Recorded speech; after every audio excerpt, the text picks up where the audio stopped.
Back now to the tariff wars, and the US is firing shots left, right and centre at imports, but some of America's traditional allies aren't just rolling over. There have been protests and counter-tariffs and even consumers boycotting American brands. Deutsche Welle reporter Lars Halter joins us now from Berlin. Lars, g'day. So how are consumers reacting to this new environment?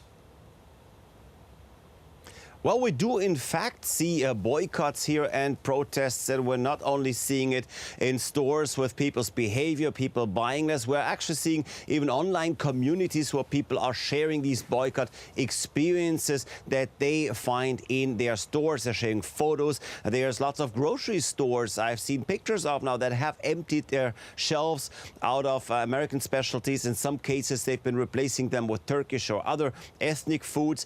And there's a new survey out that says that indeed almost 2/3 of Germans are currently trying to avoid US products. Now, that's a lot of brands, because globalization and consolidation over decades, of course, have led to a situation where some brands are very, very dominant in certain sectors.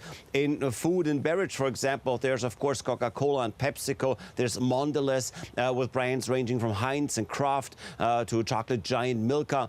Then in consumer goods, there's Procter & Gamble with their shampoos, their soaps and detergents.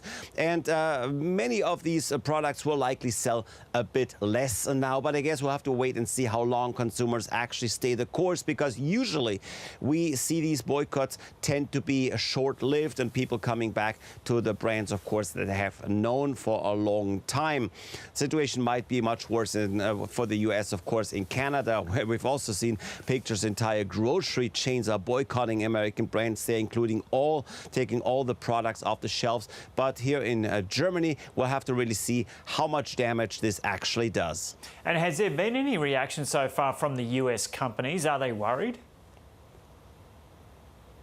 They're mostly, actually, as far as I see right now, they're mostly worried about those boycotts in Canada because that hits them a lot more directly. Whiskey distiller Jack Daniels, I found interesting, says that the boycotts there have damaged the US economy more than even the tariffs that have cost it. And Heinz Ketchup is advertising in Canada that their ketchup in Canada is actually made by Canadians there. And that gets me to a point about Germany too, because many of the US brands produce here, of course, so a boycott of certain products would hurt the German economy more than the US economy. Coca-Cola, for example, has 27 bottling plants in Germany. They're employing 6,500 people, and they're affecting another 150,000 jobs indirectly. Or look at fast food. McDonald's has 195 franchise holders in Germany, employing 67,000 people, and almost all their product here comes from within the country. Of course, the meat, the buns, the vegetables. So boycotting these places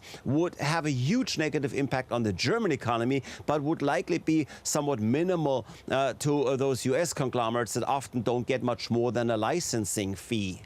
And so besides consumer protests, how is the EU countering Trump's tariffs? Well, it's simple. They're imposing counter-tariffs too. Trump has put tariffs on steel and aluminium imports, and he's been threatening the EU, of course, with tariffs on cars, which are set to go into effect in about 2 weeks. Now, the EU has put a 50% tariff on Harley-Davidson motorcycles. There's also a 50% tariff on whiskey. Now, whiskey and those motorcycles are mostly made in Republican-led states. So are soybeans that are now also tariffed for the EU. So the European Union is, as they've done before, making a political statement too. They're going after imports from states where Republicans will feel the pain. Now, the EU is still somewhat hesitant to be more aggressive.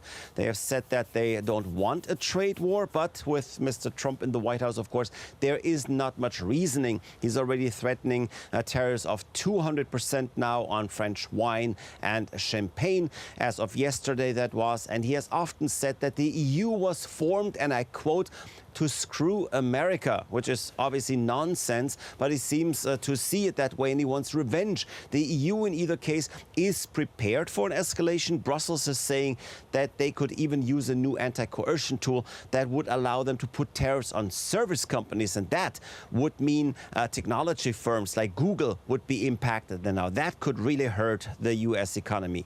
OK, Lars Halter there in Berlin.